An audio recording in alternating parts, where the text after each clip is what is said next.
베드로전서 5장. 너희 중 장로들에게 권하노니 나는 함께 장로된 자요 그리스도의 고난의 증인이요 나타날 영광에 참여할 자니라. 너희 중에 있는 하나님의 양 무리를 치되 억지로 하지 말고 하나님의 뜻을 따라 자원함으로 하며 더러운 이득을 위하여 하지 말고 기꺼이 하며 맡은 자들에게 주장하는 자세를 하지 말고 양 무리의 본이 되라. 그리하면 목자장이 나타나실 때에 시들지 아니하는 영광의 관을 얻으리라. 젊은 자들아, 이와 같이 장로들에게 순종하고 다 서로 겸손으로 허리를 동이라. 하나님은 교만한 자를 대적하시되 겸손한 자들에게는 은혜를 주시느니라.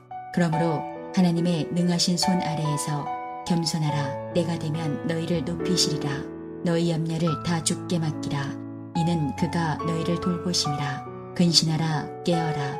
너희 대적 마귀가 오는 사자같이 두루 다니며 삼킬 자를 찾나니 너희는 믿음을 굳건하게 하여 그를 대적하라. 이는 세상에 있는 너희 형제들도 동일한 고난을 당하는 줄을 알미라. 모든 은혜의 하나님 곧 그리스도 안에서 너희를 부르사 자기의 영원한 영광에 들어가게 하시니가 잠깐 고난을 당한 너희를 친히 온전하게 하시며 굳건하게 하시며 강하게 하시며 털을 견고하게 하시리라. 권능이 세세무궁하도록 그에게 있을지어다.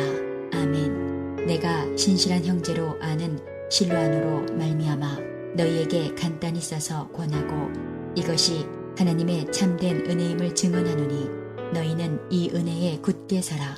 택하심을 함께 받은 바벨론에 있는 교회가 너희에게 문안하고 내 아들 마가도 그리하느니라. 너희는 사랑의 입맞춤으로 서로 문안하라. 그리스도 안에 있는 너희 모든 이에게 평강이 있을지어다.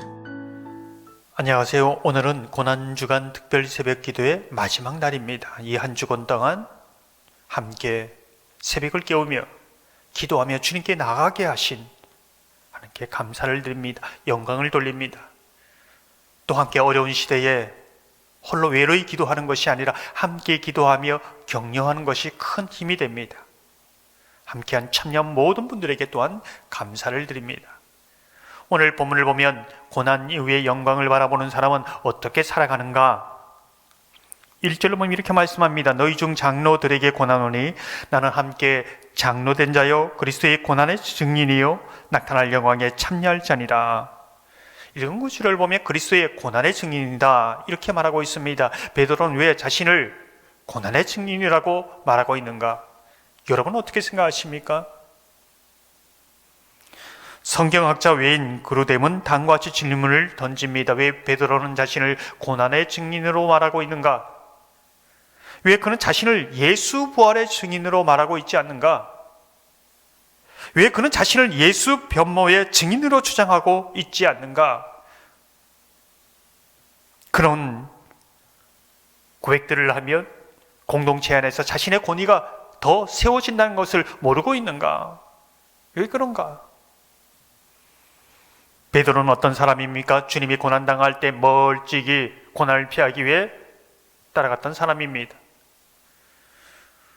그 고난을 피하기 위해 비겁했습니다. 3번씩 주님을 부인한 것이지요. 하지만 갈릴리 호숫가에서 주님을 만난 사건은 그리스도의 그 고난이 나의 비참한 상황, 내 모습이 어떤 모습이라 할지라도 다 용납하는 사랑임을 알게 된 것이지요. 고난을 알 뿐만 아니라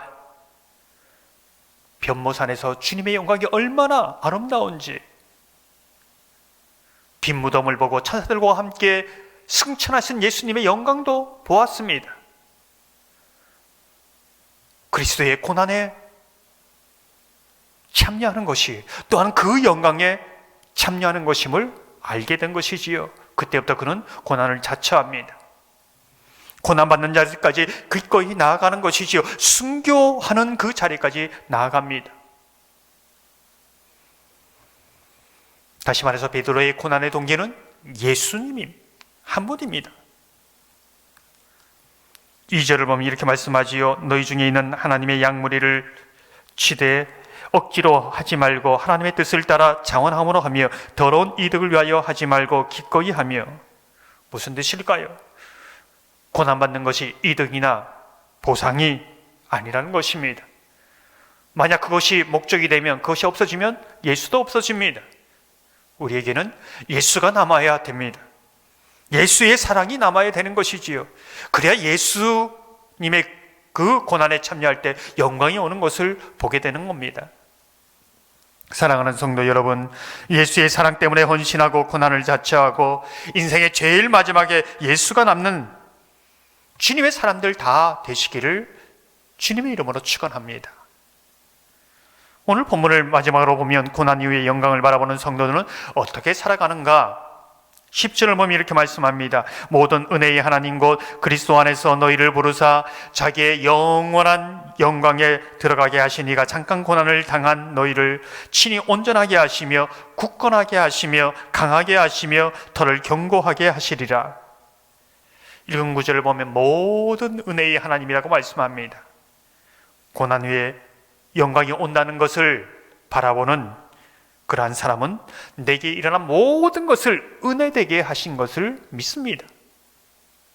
베드로는 전혀 은혜가 되지 않는 자신의 실수도 연약함도 모든 것을 은혜되게 하셔서 더 깊은 예수의 사랑, 온전하고 굳건하고 강하게 사용하시는 그 하나님의 손길을 맛보았습니다.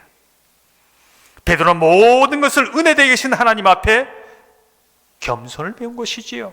겸손한 자가 그 은혜를 바라볼 수 있다는 것을 압니다.